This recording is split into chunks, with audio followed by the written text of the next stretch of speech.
और अब खबर हिमाचल प्रदेश से है। शिमला में प्रेस वार्ता कर बीजेपी उपाध्यक्ष पायल वैद्य ने कहा है कि पहली बार महिलाओं के लिए पार्टी घोषणा पत्र में अलग और उचित स्थान मिली है। वही बीजेपी का संकल्प पत्र महिलाओं को सशक्त बनाएगा और इसमें महिलाओं के लिए हर क्षेत्र में की गई घोषणाएं हैं और उन्होंने कहा है कि पहली बार किसी पार्टी ने इस प्रकार महिलाओं को ध्यान में रखते हुए घोषणा पत्र में अलग से उचित स्थान दिया है और घोषणा पत्र को महिलाओं पर केंद्रित किया है। पायल वैद्य ने कहा है कि बीजेपी सरकार ने पिछले 5 सालों में भी महिलाओं के सशक्तिकरण के लिए बेहतर प्रयास किए हैं और आगे भी बढ़ाने के लिए घोषणा पत्र में 11 संकल्प बिंदु के माध्यम से महिलाओं को सशक्त करने के लिए वादा किया है और घोषणा पत्र में किए गए वादों का ब्यौरा देते हुए उन्होंने कहा है कि बीजेपी ने घोषणा पत्र में महिलाओं को सशक्तिकरण करने का वादा किया है और उसे अवश्य पूरा किया जाएगा। कि जो नयापन है वो ये है कि पहली बार अगर आप देखेंगे तो पूरे भारतवर्ष के अगर आप घोषणा पत्रों को पीछे का हिस्ट्री निकाल करके देखेंगे तो आप ये समझेंगे कि पहली बार ऐसा कोई घोषणा पत्र में, जैसा कि हमने कहा है कि 11 वादे हम कर रहे हैं, तो स्त्री को लेकर के, महिलाओं को लेकर के ऐसे पहली बार हमने स्त्री शक्ति संकल्प घोषणा पत्र करके ऐसे 11 बातें जो है वो अपनी बहनों को ध्यान में रखते हुए हमने पेश की हैं। हम सभी जानते हैं कि हिमाचल प्रदेश जो है वो एक दुर्गम पहाड़ी क्षेत्र है और यहाँ की मातृशक्ति को, यहाँ की बहनों को, यहाँ की बच्चियों को, महिलाओं को बहुत संघर्ष करना पड़ता है। इसी बात को ध्यान में रखते हुए भारतीय जनता पार्टी ने ये घोषणा पत्र में 11 ऐसी बातें कही हैं जो कहीं ना कहीं हमारी मातृशक्ति। और ऊना जिले के कांगड़ा में प्रियंका गांधी ने जनसभा को संबोधित किया है। वहीं प्रियंका गांधी ने बीजेपी पर निशाना साधते हुए कहा है कि अगर रोजगार नहीं दे सकती तो बीजेपी सत्ता में क्यों आई है। उन्होंने कहा है कि जब भविष्य नहीं बना सकते, नौजवानों की मदद नहीं कर सकते, विकसित नहीं कर सकते, महंगाई घटा नहीं सकते, ओपीएस नहीं दे सकते, तो सत्ता में बीजेपी क्यों आई है। वहीं प्रियंका गांधी ने कांग्रेस को वोट देने की अपील की है और बीजेपी को वोट न देने की बात कही है। प्रियंका गांधी ने वोट के लिए अपील करते हुए जनता से कहा है कि जनता अपने लिए वोट दे और अपने भविष्य के लिए वोट दे। वहीं इस दौरान जनसभा में नेता प्रतिपक्ष मुकेश अग्निहोत्री, ऊना सदर के विधायक सतपाल रायजादा समेत कई कांग्रेसी नेता शामिल रहे हैं। तो सत्ता में क्यों आए? ना आए, फिर फायदा क्या है आपके लिए? अगर ये आपको रोजगार नहीं दे सकते, आपका भविष्य नहीं बना सकते, यहाँ बैठे नौजवानों की मदद नहीं कर सके, इनको विकसित नहीं कर सकते, सड़कें नहीं बनाएंगे, ओपीएस नहीं दिलवा सकते, महंगाई घटा नहीं सकते, तो फिर किस काम के हैं? किस काम के हैं बताइए? फिर इनकी फोटो पोस्टर पे छाप लीजिए, वोट कांग्रेस को दीजिए और खदेड़ दीजिए इनको। अपने लिए वोट दो, सोच समझकर, अपने विवेक से, अपने भविष्य के लिए, अपने बच्चों के भविष्य के लिए अपने लिए वोट दो। किसी की बातों में गुमराह मत होना। अपने भविष्य को बनाने के लिए, रोजगार दिलवाने के लिए, महंगाई घटाने के लिए, ओपीएस लागू करने के लिए, 1500 रुपए हर माह पाने के लिए वोट दो अपना। कांग्रेस को जिताओ, हिमाचल प्रदेश को जिताओ।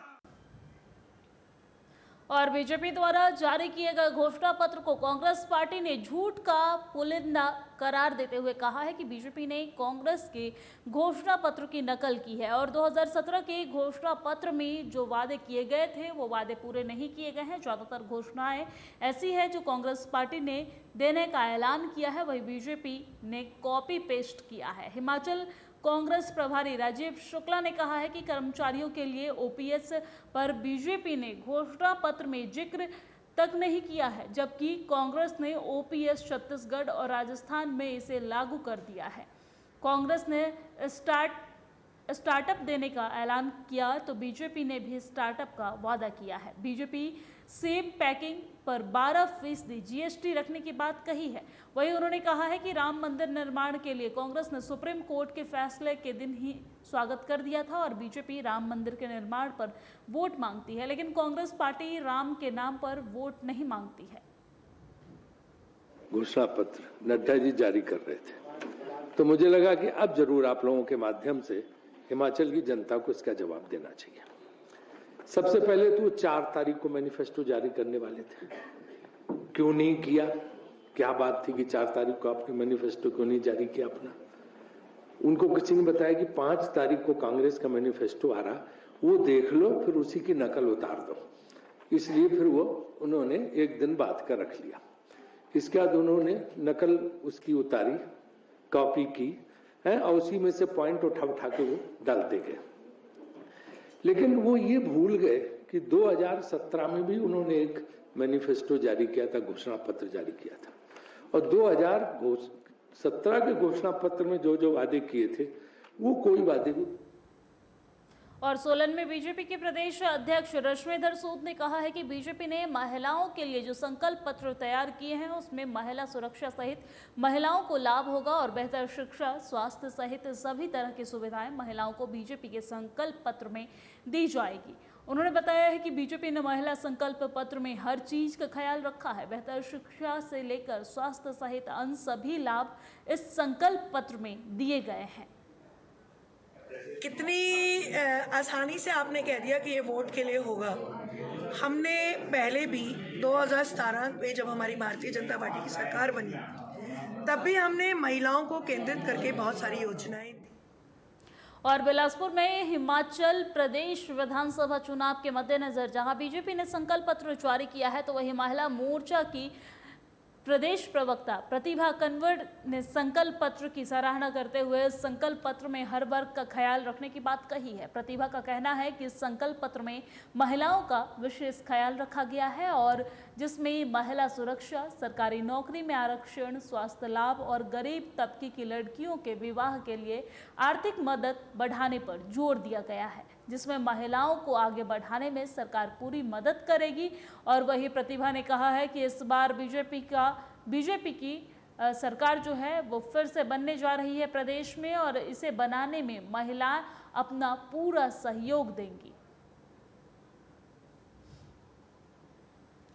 पिछले कल भारतीय जनता पार्टी ने अपना घोषणा पत्र जो है जारी किया है। इस बार घोषणा पत्र में हमेशा की तरह हर वर्ग का ख्याल रखा है, लेकिन महिलाओं का विशेष तौर पे ध्यान रखा गया है। स्त्री संकल्प पत्र जो है इसको नाम दिया गया है। 11 पन्नों के इस संकल्प पत्र में सबसे पहले जो महिलाओं की सुरक्षा की बात की गई है। इस बार सरकारी नौकरी में, सरकारी शैक्षणिक संस्थानों में जो है महिलाओं को 33% जो आरक्षण है उसको देने की बात रखी गई है कि वो इंश्योर करेंगे कि 33% का आरक्षण है जो महिलाओं को सरकारी संस्थानों में, सरकारी नौकरियों में जो मिले। उसके अलावा जो शगुन योजना में जो महिलाओं को, गरीब बेटियों की शादी के लिए 31,000 की जो राशि होती थी, सहायता राशि, उसको बढ़ाकर जो है इस मैनिफेस्टो में 51,000 रुपये कर दिया गया है। और हिम केयर में कुछ एक बीमारियां ऐसी थी जो हिम केयर में कवर्ड नहीं थी, महिलाओं से जुड़ी हुई। इस मैनिफेस्टो में महिलाओं की स्वास्थ्य का विशेष तौर पर ध्यान रखा गया। कुछ ऐसी बीमारियां जो हिम केयर में नहीं है, अभी कवर नहीं हो पाती हैं, इस मैनिफेस्टो में उन्हें भी मतलब महिलाओं की ऐसी बीमारी। और अभी कुछ दिनों पहले ही फतेहपुर विधानसभा क्षेत्र में आजाद उम्मीदवार के तौर पर चुनाव लड़ रहे कृपाल परमार को देश के प्रधानमंत्री नरेंद्र मोदी के फोन का वीडियो वायरल हुई थी और जिसमें नरेंद्र मोदी कृपाल परमार को कहते हुए मेरा तुम पर अधिकार है और मैं कुछ नहीं सुनूंगा। जानकारी के अनुसार चुनाव चिन्ह मिलने के 2 दिन बाद प्रधानमंत्री नरेंद्र मोदी का फोन कृपाल परमार को आया है और इस बारे में जब कृपाल परमार से बात की गई तो उन्होंने कहा है कि उन्हें इस बात की जानकारी नहीं है कि किसने उनकी वीडियो बनाई और वायरल कर दी है। उन्होंने कहा है कि ये दुर्भाग्यपूर्ण है। जैसे ही ये वीडियो सोशल मीडिया में आया तो कृपाल परमार को फ़ोन करके कहा गया है कि इस वीडियो को सोशल मीडिया से हटा दें, लेकिन तब तक वीडियो वायरल हो चुका था और उन्होंने इस बात की पुष्टि करते हुए कहा है कि उन्हें अपने फ़ोन पर कॉल नहीं आई थी और किसी अन्य व्यक्ति के फ़ोन पर उन्होंने मोदी से बात की और उन्होंने कहा है कि उन्हें पिछले 5 साल से प्रताड़ित किया जा रहा है। उन्होंने कहा है कि अगर बीजेपी वाले चाहते हैं कि उनके बीजेपी पार्टी से विदाई हो तो उनकी एक सम्मानपूर्वक विदाई होनी चाहिए थी, लेकिन जलालत की हद इतनी बढ़ गई है कि उन्हें आज़ाद प्रत्याशी के रूप में चुनाव लड़ने के लिए मजबूर होना पड़ा है।